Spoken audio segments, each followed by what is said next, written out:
네, 안녕하세요 여러분. 신촌 파고다 어학원 토익 대표 강사 천성배입니다. 자, 지난 예상 강의 특강에 이어서 오늘은 2월 11일에 있었던 토익을 리뷰해드리고자 이렇게 또 영상을 준비했습니다. 자, 논란 종결 총평인데요. 사실 이번 토익은 논란될 거리가 거의 없었어요. 너무 명확한 정답들이 나와서 다만 어렵긴 했죠. 그죠? 하지만 논란될 거리까지는 굳이 많지는 않았습니다. 자, 일단 난이도부터 한번 보실까요, 우리?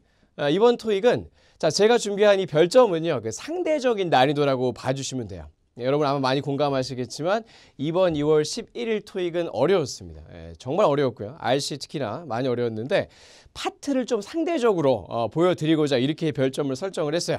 사실 따지고 보면 다 어렵습니다. 이번 거 어려워요. 그렇지만 파트 6가 그죠? 유독 좀 튀었어요. 그죠? 다른 회차들에 비해서 6가 좀 어려운 회차라서 상대적으로 6가 좀 많이 어려운 느낌이었고요. 기존 토익에 비하면 뭐 5랑 7도 쉽진 않았으나 상대적으로 봤을 때는 뭐 중이라고 할 수 있다. 이렇게 난이도를 좀 준비했습니다. 그래서 파트 5, 6 쪽에 좀 강세가 있긴 했어요. 이번 토익이 지난 1월 달 거에 비하면요. 그래서 5, 6 쪽으로 리뷰할 거리들 가져와서 준비를 좀 해봤는데 같이 한번 어떤 문제들이 나왔었고 어떤 함정이 있었고 하는 거 같이 리뷰해 보도록 하겠습니다. 자, 먼저 첫 번째 문제부터 한번 보실게요. 네, 이거는 늘 나오는 그대로 아주 정석대로 나왔죠.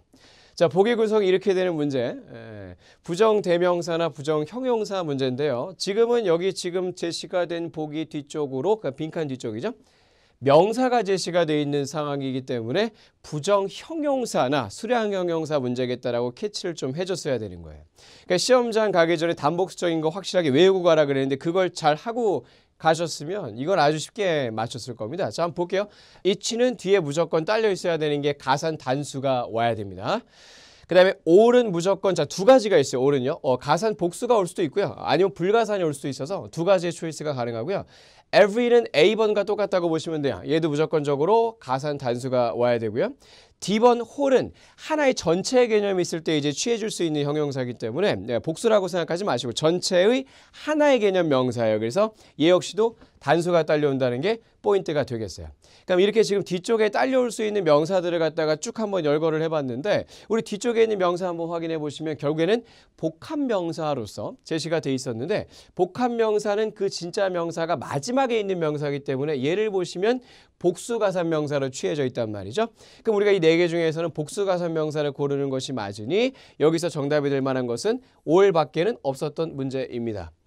엄청 간단하죠. 이건 사실 해석적인 파악을 해라를 요구한 건 아니었어요. 그냥 단순하게 짝관계의 명사끼리만 잘 맞춰준다면 부정형용사나 수량형용사는 굉장히 쉽게 정리할 수 있습니다. 해석이 없이도 바로 풀리는 문제가 꽤 많이 출제가 되죠. 그래서 요거를 꼭 혹시 다음 시험 대비를 공부하시는 분들은 단복수의 짝관계를 확실하게 외워주시고 어떤 식으로 나와도 요 네 개는 절대 틀리시면 안 돼요. 이렇게 부정형용사 슬래시 수량형용사 문제는 정의하도록 할게요. 자, 두 번째 문제로 가보겠습니다.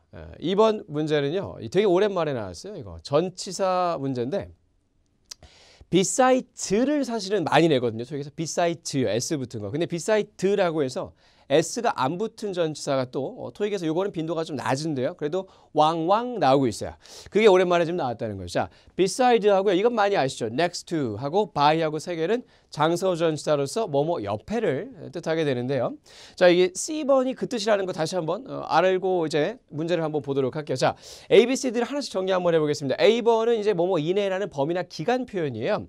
근데 지금 보시면 뒤쪽에는 이제 stand가 있었거든요. 어떤 뭐 세움대 이런 것도 stand겠고요. 아니면 이제 여기서는 이제 발표자 이런 얘기하는 거 보시면 강단이나 연단을 얘기하는 단어일 수도 있겠죠. 네, 근데 그런 게 범위나 기간적 표현은 아니기 때문에 아무래도 어색한 조합일 수밖에 없겠습니다. 자, after는 많이 아시죠? 이 순서에 대한 얘기를 하면서 이후에요. 역시 stand랑 어울릴 만한 조합은 아니겠고요. 자, 말씀드린 beside는 뭐죠? 뭐뭐 옆에라는 장소 전치사로 쓰이기 때문에 그 다음에 이거는 여기서 출제가 된 건 아니지만 비교를 나타내서 뭐뭐에 비해서를 뜻할 때도 있어요. 근데 토익은 요 역할을 조금 더 좋아하긴 합니다. 그래서 여기서 지금 딱 이 stand랑 어울렸으면 어떻게 되는 거죠? 이 세움대나 뭐 연단 옆쪽에, 그죠? 강단 옆쪽에 남아있다라는 뜻이 되는데 해석을 한번 보도록 할게요. 자, 자신감 있는 발표자는요. move around the stage니까 스테이지를 이렇게 돌아다니는 경향이 있거나 아니면 stand, 자, 이 뒤에, 스탠드 뒤에 있는 것보다는 스탠드 옆에서 이렇게 남아있는 경향이 좀 있다라는 거죠. 그런가 봐. 자신감이 없으면 스탠드 뒤에 이렇게 숨고 싶나 봐. 그렇죠? 근데 그게 아니라 그냥 스탠드 딱 옆에 이렇게 좀 있는 그런 남아있는 그런 경향이 confident presenter가 좀 갖고 있다. 이런 얘기가 되는 거니까 C번은 좋겠죠. 자, 그 다음에 이제 D번은 toward는요. 크게 두 가지가 있어요. 많이들 알고 계시는 방향성을 갖고 있는 전치사가 있죠. 뭐뭐를 향해서고요. 그게 아니면 이제 시점을 받아서 무렵. 요게 다 저번 달 토익에서 출제가 됐죠. towards S 붙어서 그때 나왔었는데 무렵이라는 시점 표현도 가능해요. 근데 여기서는 지금 뭐 시점도 아니겠고 그렇다고 향해서 스탠드를 향해서 있다는 게 자신감이 있다는 표현일까요? 그럼 내가 이제 스탠드가 뒤에 있으면 이렇게 있는 것도 스탠드 향해서 있는 건데 이건 너무 웃기잖아요. 그죠? 청중이 여기 있는데. 그래서 그런 식으로 생각해 보시면 자신감을 갖춘 자신감 있는 프레제너가 스탠드를 향해서 남아있다. 이건 역시 어색했죠. 그래서 결과적으로 옆에라는 beside였어요. 자, 그럼 제가 이제 이거는 특히나 유의하셨으면 좋겠는 게 뭐냐면은 beside가 뭐뭐 옆에고요. 자, 이건 뭐죠, 여러분? 여기다 제가 써볼까? beside는 뭐예요? 이거요? S 붙은 거? 이거는 게다가죠. 게다가나 더욱이 뭐뭐 외에도라는 뜻이에요. 그러니까 완전히 단어가 뜻이 다른 거죠. 그래서 이거 어떻게 연상하시면 좀 쉽냐 하면 이게 사이드로 끝나잖아. 사이드 알죠? 사이드, 옆. 옆에라고 보시고요. 이거는 이제 S가 하나 더 붙었죠. 그죠? 보통 S가 하나라도 더 붙은 거니까 어떤 식으로 이해를 조금 이제 연상을 하시면 돼요. 게다가 더욱이 덧붙임을 말할 때 쓰는 대표적인 표현이죠. 게다가 더욱이 요거 연상하시면 조금 더 분리해서 기억하기 쉬우실 거예요. 사이드로 끝나는 게 옆에고 사이즈 S가 붙어버려서 뭔가 복수스럽게 됐다 그러니까 게다가 더욱이 이렇게 완전히 다르게 역할을 인식을 좀 해주셔야겠습니다. 자, 여기서는 안 나왔지만 by도 옆에라는 뜻으로 많이 나오거든요. 뭐뭐 옆에, next도 마찬가지고 이런 것까지도 같이 정리하시면 더 좋겠고요. 자, 다음은 3번 문제로 이어서 가볼게요. 세 번째 문제요. 자, 이거는 제가 토익 시험에 앞서서 전치사와의 덩어리째 쓰이는 어휘들은 좀 정리를 하고 가시라 얘기를 했는데 이번 달 토익에서는요. provide가 그 형태로 좀 출제가 됐습니다. 자, 이게 지금 정답이었던 이 provide에 대한 근거 표현이 여기에 있었어요. 이거를 잘 잡아내느냐 못 잡아내느냐의 싸움이었는데 provide는 크게 두 가지 역할이 있거든요. 먼저 을이 먼저 오면 뒤에 to 받고 에게가 딸려오고요. 에게가 먼저 오면 with을 받아서 를이 딸려옵니다. 그래서 을 to에게 에게 with를 이렇게 provide는 쓰여지게 되는데 자, 이게 지금 뒤쪽에 보니까 어때요? 너에게, 그죠? 너에게 자, the list를 이 구조가 지금 딱 이어져 있죠. 이 안내원은요. 당신께 이 리스트를 갖다가 이렇게 해야 한다라는 해석의 동사였는데 이 with의 연결을 딱 놓고 봤을 때 에게와 를의 연결이 있다는 점은 지금처럼 빠르게 provide를 정답으로 활용을 해볼 수가 있었어야 돼요. 그래서 거의 정답이 거의 구조만 봐도 좀 확정적이 돼가고 있죠. 그래서 어느 정도 해석으로 검토 정도 한다 이렇게 보시고 마무리해 줬으면 자신 있게 끝낼 수 있는 문제였죠.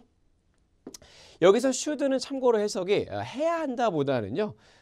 좀 할 거다라는 추측의 표현으로 좀 쓰였다는 게 해석적으로 좀 더 어울리는 상황이긴 하죠. 그죠? 아마도 이 사람이 너에게 제공을 해줄 거다 이런 얘기가 되는 거죠. 그래서 should는 의무의 표현 말고도 강한 추측 그런 표현으로도 쓰일 수가 있으니 여기서 번역은 좀 그렇게 되고 있다는 게 조금 더 맞는 번역이겠어요. 그건 조금 논외적으로 번역적인 부분에 대해서 should를 좀 잡아드린 거고요. 어쨌든 이 문제는 provide, 에게 with를 이걸 정답으로 냈던 세트입니다. 그렇게 정리할 수 있겠고요.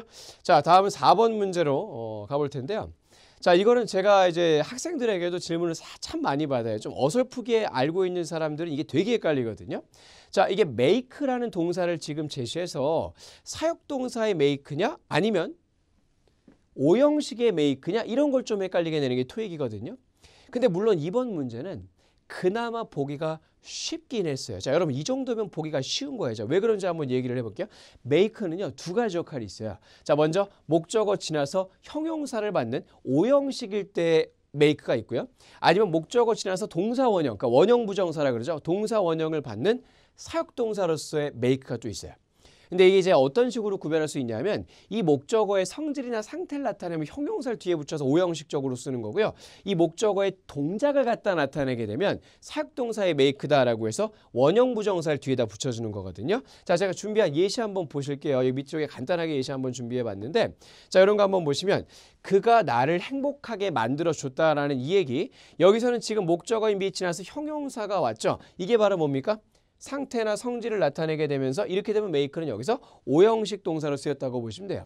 자, 마찬가지입니다. 그가 나를 슬프게 만들었다라는 것도 여기서 형용사 세드가 왔기 때문에 여기서의 make 역시 오형식 동사로 취해졌다고 보시면 되고요. 자, 요 같은 경우에는 그가 나를 혼자 거기에 가게 만들었다. 혹은 그가 나를 방을 청소하게 만들었다. 이런 부분 보시면 지금은 나에 대해서 성질 상태가 아니라 내가 하는 행위, 어떤 동작을 얘기해주고 있는 상황이니까 요때는 지금 보이다시피 동사 원형으로 원형 부정사가 지금 취해져서 나왔거든요. 이렇게 되면 이거는 시키다의 의미가 되면서 사역동사로 쓰였다. 우리가 이렇게 봐줍니다. 자, 그런데 지금 이 문제는 좀 편했던 게 뭐냐면 make가 나와서 뒤에 목적어까지 잘 연결이 되어져 있었고요. 그럼 이 뒤에 와야 되는 것은 뭐예요? 아예 동사 원형으로서 사역동사가 가거나 아니면은 형용사가 들어가서 성질 상태 나타내거나 했어야 되는데 보기가 동사 원형을 사실 제시하지 않은 셈이죠. 우리가 동사 원형으로 많이 쓰는 것은 사실 affect고요. 거기다가 또 안 되는 게 뭐냐면 more는 비교급 표현을 만들기 때문에 동사 앞에 쓰이는 것이 아니라 형용사나 부사 앞에 쓰이게 돼요. 그러니까 그런 점만 보더라도 사실은 이 문제는 형용사는 돼도 이런 동사 원형이 제시되는 바도 없고요. 그죠? effect도 물론 동사로 쓰이긴 하는 토익에서는 그 의미가 좀 제한적이라서 사실 토익에서 나오는 동사는 affect로 보시는 게 안전해요. 어차피 그래서 동사 원형이 활용이 안 되고 이건 형용사적으로 봤을 때 딱 요 해석이 만들어져 있어서 이 광고 캠페인을 갖다가 더 효과적으로 만들어낸다라는 요 해석이 오형식적으로 적합했던 거죠. 그러니까 저는 이거 풀면서 조금 아쉬웠어요. 동사도 좀 제시해주고 물었으면 좀 더 헷갈릴 수 있었는데 그렇게까지 되지는 않았더라고요. 그래서 이 김에 그냥 제가 응용거리로 요 정도를 더 좀 정리해드렸다라고 봐주시면 되겠어요. 이렇게 make 관련해서 품사 문제 나오면 잘 맞출 수 있도록 대비해 두시고요. 자, 다음 또 5번 문제 이어가겠습니다. 얘는 가급적이면 목적어랑 같이 연결해서 좀 공부해 두시는 게 좋아요. 저는 그렇게 장려하고 싶어요. 자, 이 resolve라는 단어가 정답으로 나왔던 문제인데요. 얘가 이제 해결하다라는 뜻이고 해결을 해야 되는 것은 뭘까요? 뭔가 좋지 않은 거, 문제점들 이런 걸 해결하는 거지 이미 좋은 걸 해결하다라고 할 수 없겠죠. 그래서 이런 식으로 좀 부정적인 뉘앙스의 목적어를 취해요. 그래서 사안 쟁점이라거나 논쟁이라거나 충돌이라거나 위기, 그죠? 문제 이런 식의 짝이 토익에서는 resolve 하면 좀 떠올라야 되는 목적어들이거든요. 근데 지금 우리의 문제가 딱 그렇게 나왔던 게 여기 지금 동사 어휘를 갖다가 SPP로 딱 만들고 있는 부분에 어휘 문제가 나왔어. 뒤쪽에 목적어가 스케줄 충돌이라는 scheduling conflict로 지금 끝나고 있었다는 거죠. 그래서 이런 정도의 조합을 딱 보시면 벌써부터 resolve에 좀 시선이 꽂혔어야 되는 문제죠. 그래서 이 스케줄상의 충돌을 해결했다라는 이 resolve랑 전형적으로 쓰이는 목적어 조합이 딱 정답으로 출제가 됐었던 문제입니다. 나쁘지 않죠? 네, 이런 거는 좀 단칼에 찝어낼 수 있도록 대비하시고요. 그리고 요걸 좀 얘기해 볼게요. remind 같은 경우는 목적어가 항상 뭐뭐에게, 즉 somebody가 취해진다는 게 또 중요해서 요것도 같이 좀 강조할까 합니다. 오답이었지만요. 뭐뭐에게 상기시키다로 들어가야지 뭐뭐를 상기시키다로 들어가진 않는다는 거죠. 그런 포인트 잘 활용했으면 이것도 쉽게 제껴낼 수 있었을 거예요. 이렇게 정리해 보고요. resolve conflicts라는 조합 잊지 마십시오. 자, 다음은 6번 문제. 이거는 지치지도 않고 또 나왔습니다. 그죠? 또 나왔어. 자, 저는 아예 이걸 외우게 해요. 저는 아예 학생들에게 이걸 외우게 하는데, 자, 이런 게 있죠. 동사, 목적어, 투부정사 이 조합으로 쓰이는 동사들이 꼭 대표 주자들이 몇 개가 있어요. 그래서 그것부터 먼저 좀 보여드리고 다시 돌아오도록 할게요. 자, 이런 류들이 있죠. 한두 번쯤 공부하면서 좀 봤을 리스트인데, 자, 우리가 목적어, 투부정사를 연달아서 딱 받는 대표 동사로서 이런 리스트들이 빈출 중에 빈출이고요. 이럴 때 해석은 목적어가 투부정사 하는 것을 뭐뭐 하다 이렇게 좀 번역을 해줍니다. 그래서 이것도 어떻게 되는 거죠? 목적어가 투부정사 하는 것을 조언하다. 목적어가 투부정사 하는 것을 장려하다. 목적어가 투부정사 하는 것을 요구하다. 뭐 이런 식의 번역들이 쭉 되어지는 것들인데, 자, 이 정도는 웬만하면 덩어리째 외우시는 거예요.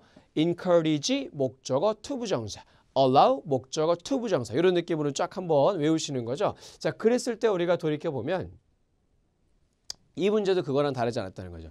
requires가 딱 나왔고 목적어가 모든 직원들이 나오는 상황에서 여기 지금 빈칸이 있거든요. 그러니까 사실 이거는 구조 분석적으로 투부정사냐 동명사냐 이런 싸움을 굳이 시킬 필요가 없고 이미 이 짝관계가 정해져 있는 문제이기 때문에 투부정사나 동명사 문제 중에서 80%는 뭐가 나옵니까? 단순히 짝관계를 외웠다가 짝꿍 맞추기로 나오죠. 그래서 이거는 require 목적어 투부정사를 맞춘다는 개념으로 C번 단칼에 적고 넘어갈 수 있었어야 돼요. 굳이 뭐 분사나 동명사나 ing 시간째 보고 할 필요가 전혀 없었다는 겁니다. 그래서 이런 식의 딱 그냥 짝관계를 딱 집어내고 넘어가는 투부정사 자리 문제고요. 정말 잘 나오는 것이 required도 잘 나오지만 이런 것들 정말 빈출 중에 빈출이에요. 제가 PPT 이 양이 한정적이잖아요. 그죠? 글자 크기가 너무 작아지면 안 되기 때문에 제가 이 자료 엮을 때도 진짜 고민했어요. 제일 잘 나오는 걸 추려야겠다 라고 해서 리스트들 놓고 최대한 잘 나오는 것들로 그나마 줄인 게 이 정도거든요. 그러니까 이건 절대 놓치시면 안 돼요. 복습도 가급적이면 다음 토익 대비로 공부하시는 분들은 좀 잡아주시고요. 자, 다음 문제로 또 이동해 볼게요. 7번 문제는 부사 어휘 문제고요. 네, 이건 역시 주기적으로 잘 출제가 되고 있는 부사들이 또 나왔습니다. 자, seldom하고 barely, scarcely, rarely, hardly는요. 전부 다 좀처럼 뭐뭐하지 않다. 거의 뭐뭐하지 않다라는 표현이고요. 자, 지금도 이제 그게 딱 들어가서 정답이 됐었던 문제인데 자, 요 회사의 lawyers, 변호사들은요. 허용이 되어진답니다. 얘기하도록 미디어에 트라이얼이니까 재판이죠. 재판 동안에 언론에 얘기하도록 허용이 되어집니다. 인데요. 사실 여기서 지금 seldom이 들어가면 의미가 어떻게 되는 거죠? 전체가 거의 부정으로 바뀌게 되는 거죠. 그러니까 이제는 허용되어진다 해서 seldom 들어가면 어떻게 되는 거야? 거의 허용되어지지 않는다죠. 아무래도 맞겠죠. 소송 동안에 어떤 재판 동안에 언론의 정보를 계속해서 노출하고 흘리고 상식적으로 로열들이 하는 역할이 아니죠. 오히려 재판이 끝날 때까지는 보통 좀 말을 삼가는 게 맞겠죠. 그래서 seldom이 들어가서 거의 허용되지 않습니다. 이게 아마도 이 회사 정책과는 좀 부합하겠네요. 그렇죠? 그래서 D번이 정답이었고 어차피 문법적으로 안 되는 것들이 또 있었어요. 자, 일단 hard는 열심이란 뜻이죠. 그죠? 열심히 부사로 쓰이게 되면 열심히 허용됩니다. 물론 말도 안 됐고요.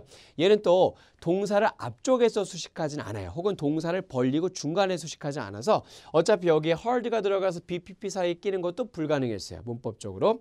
자, 그것은 high도 마찬가지입니다. high는 높게라는 뜻의 부사가 가능하긴 하나 동사 중간에 낀다거나 동사 앞에서 수식하지 않아요. 오히려 얘네들은 부사일 경우는 동사를 뒤에서 수식하게 됩니다. 그 특징을 한번 좀 적을게요. 동사를 갖다가 이 해당 부사들은 뒤에서 수식하게 된다는 거. 그래서 예를 들면 I studied hard라 그러지 I hard studied라고 하지 않죠. 그런 것도 좀 중요하고 자 이거는 뭐 it rose high라고 하지 it high rose라고 하지 않아요. 높게 올라갔다라고 얘기할 때. 그래서 그런 부분에 대해서 부사를 뒤에서 써주는 대표 주자들이니까 잘 기억하시고 이런 자리는 절대 안 돼요. 그 다음에 distant는 애시당초 품사가 형용사밖에 안 되는 애므로 여기 지금 BPP 사이에 부사 자리니까 들어갈 수 없었습니다. 그래서 함정이 품사적으로도 하나가 있었네요. 그래서 어차피 뭐 D밖에는 구조적으로만 봐도 될 것은 그거밖에 없었어요. 이렇게 정리하고 자 다음은 뭐 동의어니까 또 이렇게 다 5개 기억하시면 더 좋고요. 자 다음 문제 한번 가보죠. 8번 문제야. 이것도 되게 재밌더라고요. 그렇죠? 굉장히 재밌게 나온 문제인데 이거는 제가 너무 위에 좀 말이 좀 복잡하게 쓰여져 있으니 예문을 바로 좀 보여드릴까 합니다. 제가 준비한 예문 한번 보시면 간단하게 2문장을 좀 준비를 했어요. 자 이렇게인데 이런 구조 영어 문장을 보면서 많이 봤을 겁니다. 자, 첫 번째 거부터 한번 볼게요. The man I met이래요. The man I met was kind랍니다. 그러면 이제 내가 만난 그 남자는 친절했다 이렇게 보죠. 두 번째 거요. 너는요 물건들을 반납할 수 있습니다. You bought 여기 들어있죠. The items you bought래요. 네가 산 그 물건들을 반납할 수 있어요. 구매한 지 3일 이내에 이렇게 지금 뒤에 들어가 있죠. 자 여기서 우리가 확인할 수 있는 정보는 뭐냐면 제가 괄호로 묶어놨는데 사실 영어 문장에서 괄호가 되어 있지는 않아요. 그렇죠? 근데 여러분이 이런 문장 구조를 보면 알아서 괄호를 묶을 수 있어야 되는 거예요. 이게 어떤 원리죠? 우리가 앞에 명사가 있고요. 잘 보세요. 자, 뒤쪽에 목적격 관계사가 들어오고 뒤에 목적어 없이 즉 불완전한 문장이라고 하면 쉽게 얘기하면 주어 플러스 동사는 있고 있어야 할 목적어가 없다라고 보시면 되거든요. 자, 그런 구조가 지금 보시면 명사 지나서 주어랑 동사 있고 목적어 없는 구조 딱 보이나요? 역시 마찬가지로 명사 지나서 주어 동사까지만 있고 목적어 없는 구조가 딸려 있죠. 이런 경우라면 중간에 뭐가 생략돼 있다가 그 원리가 되는 거예요. 목적격 관계사가 생략이 돼 있는 게 그 원리가 돼요. 그래서 사실은 여기에 whom이라든지 that이 생략이 돼 있다고 보시면 되죠. 마찬가지로 여기도 that이나 which가 생략이 되어 있다고 보시면 이해가 되실 거예요. 그래서 원래는 the man that I met 이라든지 여기도 the items that you bought가 맞아요. 근데 그 대시 없어져 있는 겁니다. 자, 이 구조가 바로 그러했거든요. 지금 보시면 여기에서 주어인 명사가 들어가고 뒤에 이 Mr. 이 사람 그 다음에 뒤에 can do 하면 지금 주어랑 동사만 있고 뒤에 뭐가 없어요? can do 다음에 여러분 I can do라고 하면 그 맞는 문장이에요. I can do 어떻게 해야 돼? I can do it. 그죠? 목적을 받아줘야 되죠. do 일반 동사, 타동사니까요.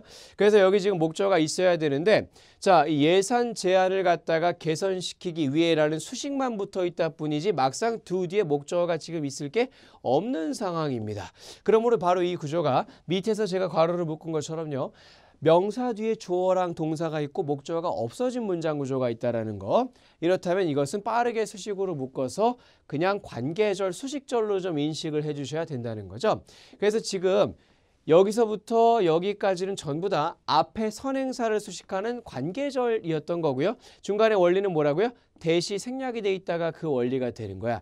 그래서 여기 오히려 넣을 것은 이런 명사절 접속사 생각하셨으면 안 되고 오히려 일반 명사로 주어 역할을 할 수 있는 세 개 중에서 정답을 골라주는 것으로 스텝을 밟았어야 되는 거예요. 여러분 이거 아시죠? that을 또 명사절 접속사로 보신 분들이 잘못 잡는 과정이 여기인데 that은 무조건 명사절로 쓰였다 하면 완벽한 문장을 수반해야 됩니다. 근데 그러기엔 어때요? Mr. T can do 하고 목적어 없는 불완전한 문장이니까 that이 명사절로 활용이 되기에는 그 구조가 또 맞지 않았었어요. 근데 that 많이 낚이더라고요. 그렇죠? 그래서 B를 소거시키고 남은 것 중에서 주어 자리에 적합한 명사 골라주는 것이 마무리인데요.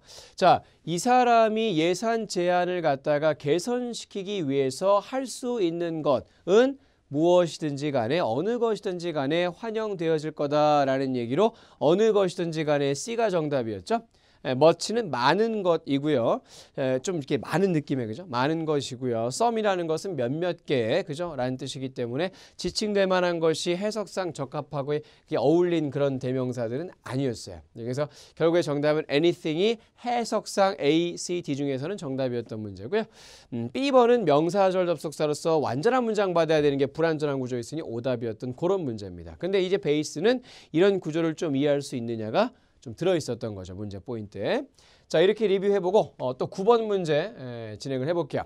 자, 이거는 형용사 어휘 문제고 네, 동사로도 많이 나오고 형용사로도 많이 나오는 어휘인데요. 지금 secure 여기 적어드렸어요. 얘는 형용사로 쓰이면 안전한이나 보안적인이고요. 동사로 쓰이면 확보하다나 안전하게 보호하다라는 뜻입니다. 자, 여기선 지금 형용사 어휘로 나왔어요. 왜냐하면 이제 비동사 뒤쪽에 부사 수식 받아서 이렇게 나왔으니까요. 형용사적으로 들어가는 거였죠. 비동사 뒤에 동사 원형이 오지 않습니다. 그래서 형용사 어휘 4개가 나왔어요. 자, 해석을 해보니까 주기적인 업데이트들, 자, 행해지는 개인적인 파일에다가 이 회사에 의해서 행해지는 주기적인 업데이트들은요. 완전히 이러하다. 그래서 확실하게 해준다. 확신을 시켜준다. 자, patient, 환자들에게 both 안전과 기밀성이죠. confidentiality 이런 걸 둘 다 좀 잘 인슈얼 해준다라고 맥락이 이어지고 있어요. 그래서 여기서 어울리는 건 보안적인이나 안전한이다. 이게 맞았고요. 예, B번의 authentic은 진품에 진짜에 이런 거죠. C번 particular는 특정적인이고요. 그래서 안전하고 기밀성을 이렇게 좀 인슈얼 해준다라는 부분과는 좀 어울리지 않았죠. 그리고 이 dedicated가 좀 함정인데 이제 어떤 공헌하는 그저 기여하는 이런 뜻인데요. 얘는 수식받는 그 주어 명사가 사람이어야 돼요. 사람이나 어떤 회사 뭐 이런 개념 정도가 가능해요. 근데 여기서 우리가 이 are의 주어라고 할 것은 주기적인 업데이트들이잖아요. 차라리 사람이어서 I am dedicated to 뭐뭐뭐 뭐 아니면 she is dedicated to 뭐뭐뭐 아니면 the company is dedicated to 이랬으면 괜찮은데 주기적인 업데이트를 주체로 하기에는 이건 사실 어울리는 해석이 아니었죠. 그래서 그런 쪽에서 D를 탈락시켜서 요 형용사적인 의미의 secure 잡아냈으면 되는 문제고요. 얘는 또 동사로도 많이 출제가 되니 여기선 형용사지만요. 그런 의미가 나올 때도 이렇게 맞출 수 있도록 대비해 주시고 네, 자 이렇게 해서 이제 마지막 파트 5 문제 한번 진행을 해보겠습니다. 요거는 뭐 오히려 좀 무난한 이게 왜냐하면 이번 2월 11일 토익이 가장 마지막 문제였어요. 130번 문제거든요. 근데 보통 파트 5가 129, 130번 마지막 두 문제가 어려워요. 근데 이번 거는 마지막 문제 좀 쉬웠단 말이죠. 대망의 미를 장식하는 마지막 문제였는데 뭐 제가 예고했던 대로 전형적인 수태 시제 문제가 나왔어요. 그래서 이제 그쪽으로 한번 정리하고 마무리해 볼게요.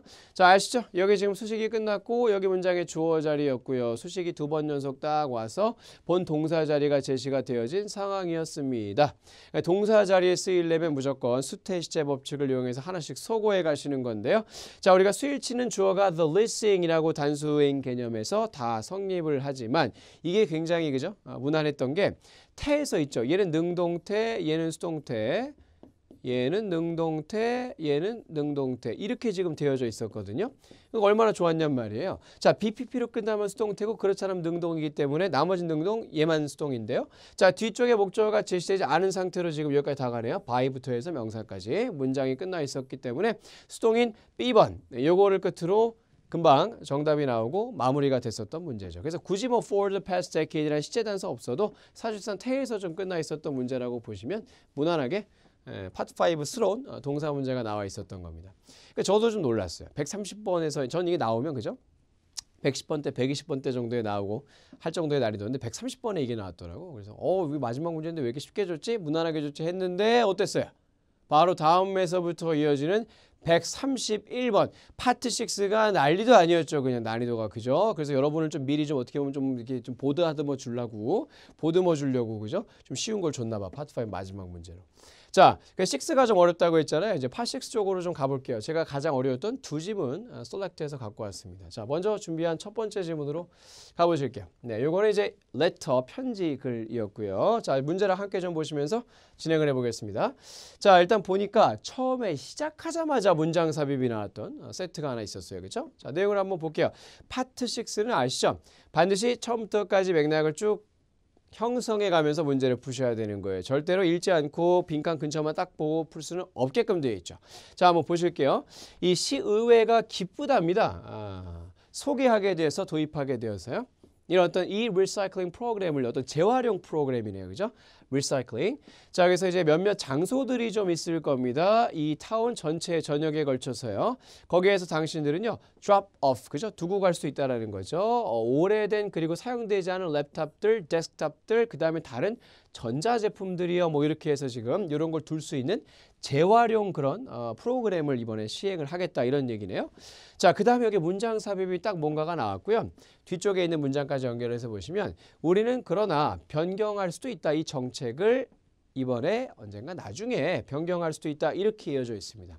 자, 제가 문장 삽입에 있어서 시간을 아끼고 함정을 피할 만한 전략이 있다면 항상 마지막 문제로 보는 거다라고 얘기를 했었어요. 가급적이면 지금 풀지 마시고 마지막으로 보시는 게 좋아. 그래야 여러분이 전체 흐름이 좀 들어가 있어서 전체적인 주제도 좀 들어가 있고 해야 이건 너무 지금 상황에 안 맞는 말이겠구나. 전체적으로 봤을 때 굳이 필요 없는 말이겠구나. 모순이 되겠구나. 후의 흐름과 이런 것들을 좀 잡아갈 수 있어요. 그래서 지금 바로 보고 하나씩 넣기보다는 보통 이런 건 나중에 읽고 돌아갈 생각으로 비워놓는 게 좋죠. 처음으로 나오는 문장 삽입은 일단 넘어가 준다. 이런 거. 자, 그래서 다음 거부터 한번 전개를 해보죠. 자, 이 도시는요. 기금들을 갖다가 이거 어때요? 동사 문제 또 나왔죠. 그죠? 얻는다 이래가지고 뭔가 earn 시리즈가 쭉 나와 있어요. 자, 판매하는 것으로부터 이 기부된 제품들을요. 지역 판매 업체들에게 뭐 이렇게 지금 얘기가 나오고 있는데 그래서 이제 이 기부된 제품들을 지역 판매 업자들에게 판매하면서 얻은 그런 기금들 돈을 갖다가 그런 쪽에서 이제 얻는다라는 동사 문제였어요. 자, 늘 했던 대로 수태 시제 법칙을 따라가 보시면 city는 단수 주어니까 이 중에서 최소한 복수 동사인 earn 안 되겠고 일단 여기는 동사 자리는 확실한 거는 동의하시나요? city부터 시작해서 vendors까지가 하나의 완성된 문장의 마침표까지니까 끝나야 되는데 여기까지 봤을 때 지금 the city부터 vendors까지 쭉 보시면 동사인 게 아직 없잖아요. 그럼 확정적으로 여기가 본동사 자리가 돼야 되는 게 맞고요. 그렇게 했을 때 동사 아닌 것은 사실 어떻게 보면 제일 먼저 제껴서야 되는 거야. B번. 동사인 것들이 이렇게 세 개가 있는데 그중에 제가 스위치해서 A를 제껴냈고요. 태가 여기서 구별되는 게 수동태 하나 있었고 능동태가 하나 있었는데 여기 뒤쪽에 목적어 있나 없나 보시면 그것도 끝나게 되겠네요. 그렇죠? 자, 그렇게 됐을 때 뒤쪽에 funds라고 해서 명사 표현의 목적어가 있으니 정답은 최종적으로 능동이 되겠습니다. 그러니까 굉장히 의외였던 거죠. 파트 6는 보통 시제를 많이 묻는데 이번 동사 문제는 시제까지 가지 않고요. 태에서 그냥 딱 세팅이 끝나 있었습니다. 뭐 시제는 현재 시제가 쓰였네요. 일반적인 사실을 말하는 경우였으니까 현재 시제 활용이 충분히 될 수 있었던 맥락이죠. 자, 아직까지도 11번은 비어 있는 거예요. 계속 이어서 다음 걸로 한번 또 넘어가 보죠. 자, 그러니까 어때요? 지시어 문제, 그죠? 파6의 꽃이라고 할 수 있는 지시어 문제가 또 나왔어요. 자, 이 어떤 블랭크 돈은 사용되어질 것입니다. 자금을 대다죠. 파이낸스 하는 데 있어서 건설의 새로운 공원이에요. 아니, 여러분. 히스라고 하면 남자 사람인데요. 여기 지금 남자 사람이 앞쪽에 언급된 사람이 아무도 없죠. 아무도 없어요. 근데 갑자기 그의 돈? 누구의 돈? 이게 안 되냐? 이제 해석상 어색할 수밖에 없는 거죠. this는 앞서서 언급된 걸 재지칭할 때 쓰는 지시어인데 this money 하면 뭐야? 이 돈이 되면서 앞에서 얘기했던 돈을 갖다 다시 끌어온다는 거죠. 그게 뭐가 될까요? 이 기부되어진 제품들을 지역 판매업자들에게 판매를 함으로써 얻은 그런 바로 펀드, 기금, 돈 이걸 갖다가 여기서 다시 끌어와서 재지칭하게 되는 거니까 이 돈이 이쪽으로 사용될 거다라는 거 너무너무 좋은 연결이 돼요. 그러니까 이건 가능성이 충분히 있었고 결국에는 정답이기도 했죠 이게. 자, 그 다음에 C번과 D번은 구조적인 문제가 좀 있었어요.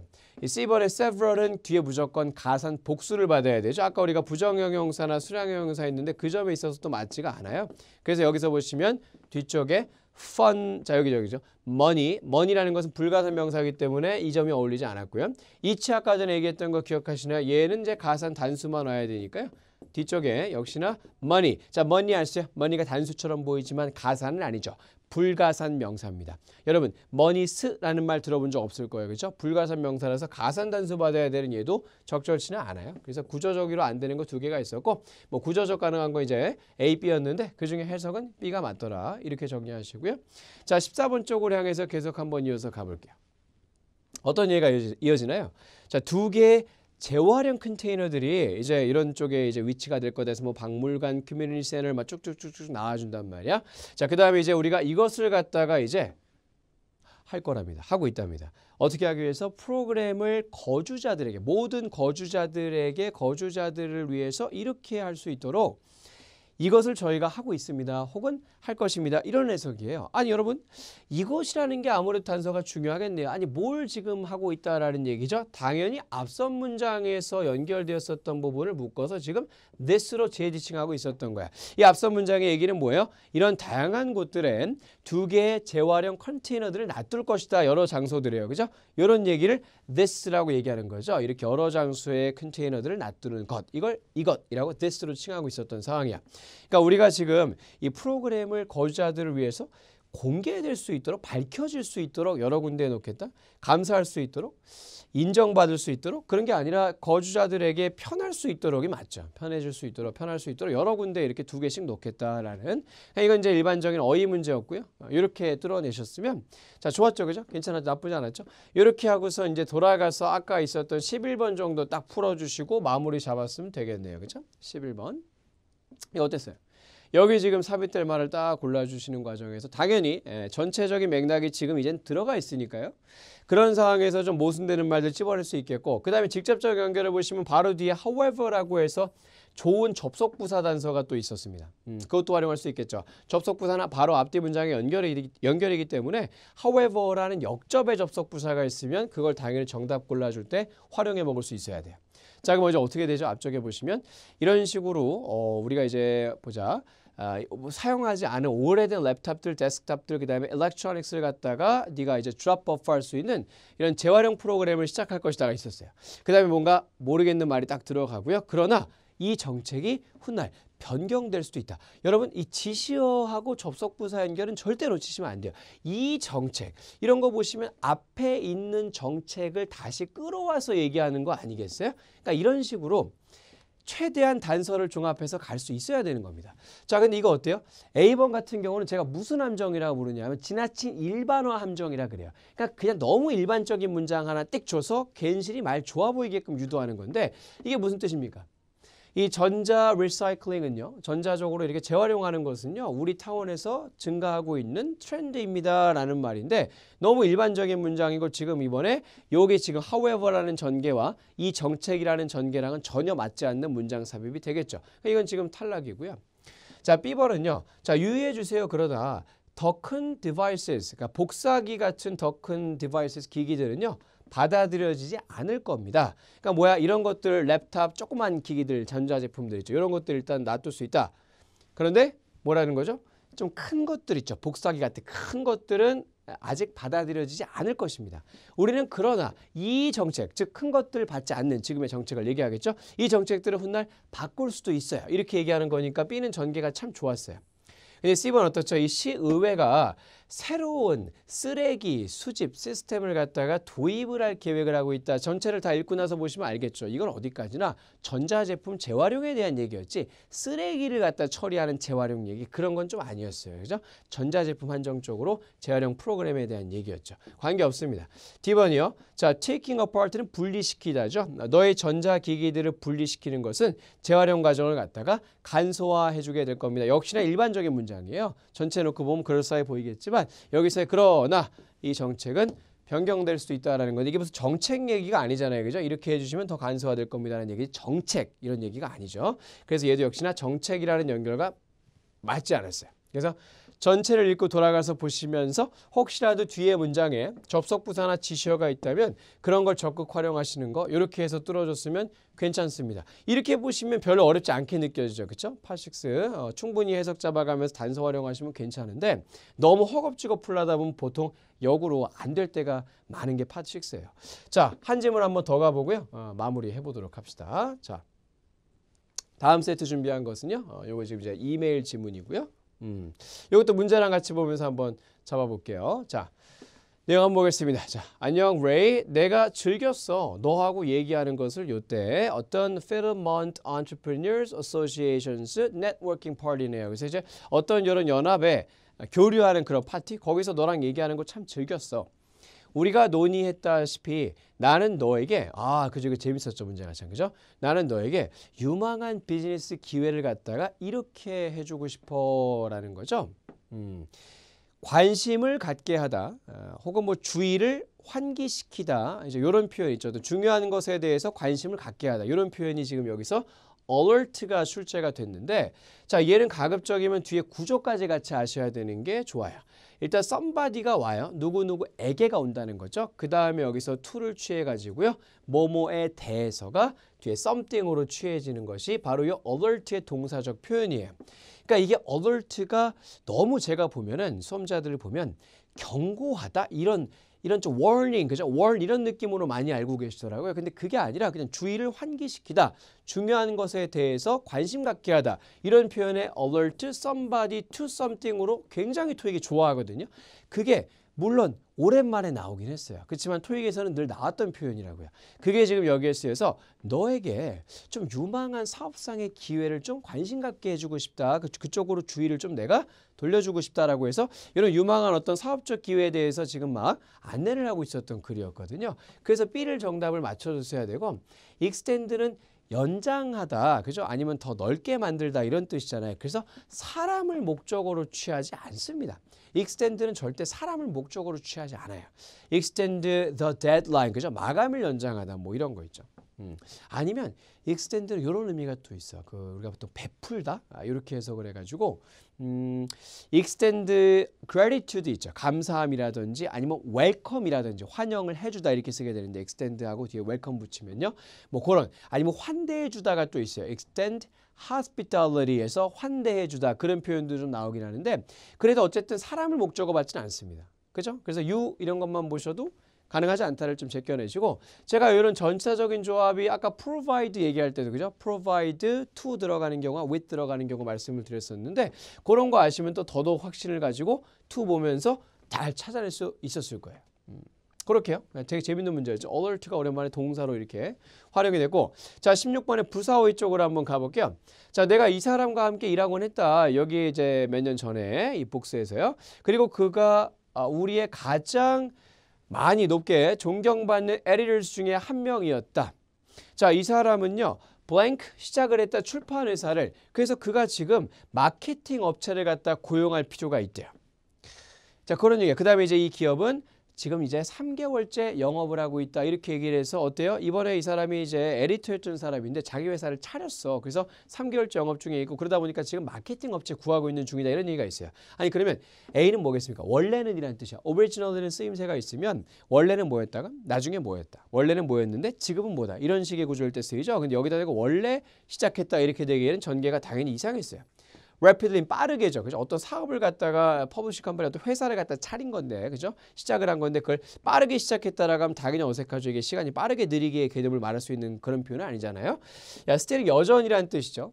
아니었고요. 해석이 역시나 recently는 최근에란 뜻이었는데, 자, 이 사람이 최근에 이 회사를 시작했고 그러다 보니까 3개월째 지금 영업을 하고 있어요. 그래서 지금 마케팅 업체를 찾으려고 하는 상황이고요. 이거는 유일하게 가능성이 있었죠. 그리고 제가 또 강조하는 건 뭐냐면 이 recently라는 부사는 시제 관련 부사라고 해서 현재 완료 시제랑 과거 시제랑 짝대서 쓰이게끔 좀 정해져 있는 토익에서의 시제랑 같이 결합되는 대표적인 부사입니다. 그래서 과거 시제가 있는 거 보시면 recently는 항상 1순위로 의심을 좀 해주셔야 돼요. 우리가 과거 시제랑 recently가 결합이 됐을 때 그게 해석이 안 되기도 참 힘들거든요. 내가 뭐뭐 했다라는 거에 대해서 recently 붙이면 최근에 뭐뭐 했다라는 게 되면서 구태여 그걸 또 말이 안 되게 바꿔버리는 경우가 그렇게 논리구조상 가능한 경우가 거의 없단 말이에요. 그래서 웬만하면 recently는 recently 웬만하면 했다. 이런 최근에 했다. 이런 구조가 되면 거의 정답이 되는 부사들인데 그렇게도 볼 수 있었으면 뭐 더 활용하기가 좋았고요. 자, 그 다음에 이제 마지막 페이지입니다. 자, 그래서 이렇게 쭉 가다가 이제 여기까지 우리가 해결을 했고요. 17번, 18번 남은 상황이었는데 그래서 3개월째 현재 영업을 하고 있는 그런 회사고 그래가지고 지금 빨리 고객들을 많이 끌어모으고 싶어 하는 거야. 이 사람이 차린 이 출판회사 측에서. 자, since가 해석이 두 가지가 있잖아요. 그죠? 이래로라는 해석이 있고 때문에라는 해석이 있는데 since는 이래로 해석이면 주절에는 무조건 현재 완료 시제가 와요. 근데 여기 주절의 동사가 지금 과거 시제인 거 보시면 여기선 이래로가 아니라 때문에로 쓰였다는 증거가 있습니다. 그럼 해석을 할 때 자, 너의 에이전시의 확장에 대해서 네가 이야기를 어쩌고 뭐 했기 하기 뭐 이런 거 때문에 나는 생각을 했다. figure 그죠? 네가 그들을 고객으로서 추가하고 싶어 할지도 모른다고 나는 생각이 들었다. 그래서 지금 너를 이 회사에 연결시켜 주려고 하는 상황이었어요. 그죠?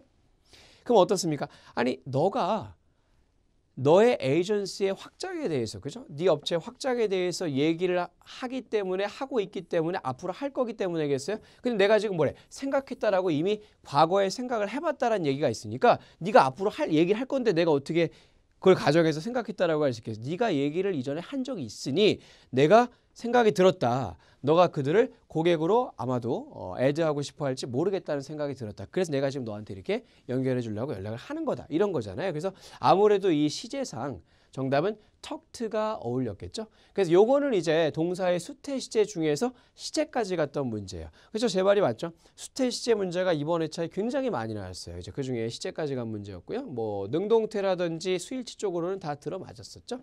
자, 마지막에 이제 18번 가서 마무리를 좀 해보도록 하죠. 자, 문장 삽입이었는데 가장 마지막 멘트로 문장 삽입이 나왔어요. 여러분 아시죠?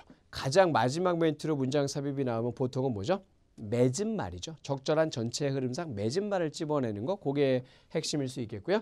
자, 이걸 쭉 ABCD부터 한번 쭉 테스팅을 해보면 항상 문장 삽입은 접속 부사가 있을 때 활용을 잘 해보셔야 되는데 자, again은 뭘까요? again은 다시 한 번이라는 뜻이기 때문에 자, 내가요 너를 신규 회원으로 웰컴하고 싶다. 물론 너를 회원으로 맞이하는 글도 아니었어. 그렇지만 again이라는 것은 앞서서 한번 언급된 적이 있어야 다시 한번 감사드립니다. 다시 한번 축하드립니다. 이런 게 어울리겠죠. 그래서 again은 그런 연결부터가 어색해서 이것부터가 조합이 안 좋고 뒤에 말도 엉뚱했고요. 탈락이고. 자, B번. 네가 만약에 흥미가 있다면 내가 그의 연락처를 너에게 이메일해 줄게. 어떠세요? 여기서 말하는 그라는 것은 지금 이쪽 출판업체를 차린 셔먼 씨 측을 지금 얘기하는 거죠. 그래서 이 사람이 지금 안 그래도 마케팅 에이전시 구하고 있는데 야, 너도 확장하고 싶다고 얘기했었잖아. 그래서 아마도 너가 이 사람을 고객으로 추가하기 원할 것 같아서 내가 이렇게 지금 추천해 주고 있는 거야. 그죠? 그러니까 여기서의 연결이 B번으로 맺은말이 된다면 정말 좋겠죠. 네가 원한다면 내가 그 연락처 정보 줄게. 이메일로 보내줄게. 이런 거니까 적절한 맺은말이었고 요건 어때요? 이 이유로 인해서 이건 글자 그대로 이 이유로 인해 뒤에 어떤 결과 이런 걸 얘기해야 되는데 앞에 문장을 이유로 해서 뒤에 나온 문장이 결과가 되는 거기다 프레젠테이션 다음 모임 때 하는 이런 상황은 제시되지 않았죠. 이것도 탈락이고요. 자, D번. 리뷰해 주십시오. 프로젝트 타임라인을요. 그리고 출판 날짜 컨펌해 주세요. 아니 지금 무슨 프로젝트 하고 있어요? 출판하는 상황이야. 날짜 컨펌해 달라고 전혀 관계없는 내용이었죠. 그래서 적절한 매즈만은 B 정도가 되면서 그러니까 8-6는 오늘 이렇게 해보셨겠지만 난이도가 좀 어렵게 나와도요.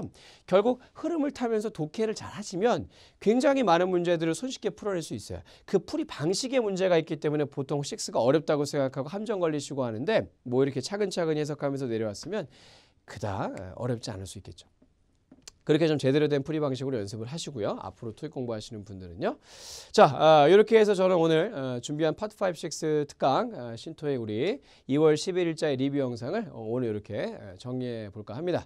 자, 그래서 저는요. 그냥 단순히 리뷰를 한다기보다도 다가오는 토익을 대비로 더 공부를 하실 분들, 그런 분들을 같이 생각해서 좀 꼼꼼하게 포인트를 좀 잡아보려고 했어요. 그래서 혹시 이번 시험이 조금 아쉬웠다면 아니면 시험을 보지 않았고 그냥 공부 차원에서 챙겨보셨다면 오늘 배운 포인트들 리뷰 잘 하셔가지고 다가오는 토익 시험은 더 좋은 결과가 있기를 저는 진심으로 응원하겠습니다. 자, 전 지금까지요. 신촌 파고다 어학원의 토익 대표 강사 천성배였고요. 저는 또 다음에 기회가 있을 때 다시 인사드리도록 하겠습니다. 자, 여러분 대단히 수고 많으셨습니다. 토익 대박 화이팅입니다.